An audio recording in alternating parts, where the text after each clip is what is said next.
YSR Congress party social media కార్యకర్త సవేంద్ర రెడ్డి మీద ఇంతకుముందు పోలీసులు గంజాయి కేసు పెట్టి అక్రమంగా నిర్బంధించడం, ఈ విషయం హైకోర్టుకు చేరి తనను వదిలేయండి, ఈ కేసు ఏంది, గంజాయి కేసు ఏంది, ఎందుకు పెట్టాల్సి వచ్చింది, ఈ మొత్తం ఎపిసోడ్ మీద సిబిఐ విచారణకు ఆదేశిస్తున్నాము అనే హైకోర్టు నిర్ణయం తీసుకోవడం,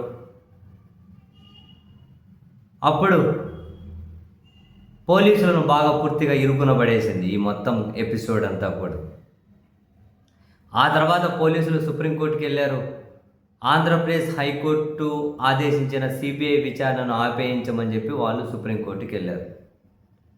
పోలీసుల పిటిషన్ విచారించినటువంటి సుప్రీంకోర్టు హైకోర్టు ఇచ్చిన సిబిఐ విచారణ మీద తాత్కాలికంగా స్టే ఇచ్చుకుంటూ వస్తుంది, తర్వాత పొడిగించుకుంటూ వస్తుంది. అదే సమయంలో సవేంద్ర రెడ్డి సుప్రీంకోర్టుకి వెళ్ళారు. నా మీద గంజాయి కుట్రబెట్టి అక్రమ నిర్బంధం విధించడం పూర్తిగా తప్పు, ఈ విషయం హైకోర్టు సిబిఐ విచారణకి ఇవ్వడం ద్వారా కూడా నిరూపితమైంది, కాబట్టి ఆర్టికల్ 32 కింద తను ఒక పిటిషన్ దాఖలు చేసి నాకు నష్టపరిహారం చెల్లించాలి అని చెప్పి ఆయన సుప్రీంకోర్టులో పిటిషన్ వేశారు. ఒకవైపు పోలీసులు ఆంధ్రప్రదేశ్ హైకోర్టు సిబిఐకి ఇచ్చిన విచారణను ఛాలెంజ్ చేసుకుంటూ పిటిషన్ వేశారు, ఆ విచారణ సాగుతోంది. మరోవైపు ఆర్టికల్ 32 కింద సవేందర్ రెడ్డి నష్టపరిహారాన్ని కోరుతూ పిటిషన్ వేశారు.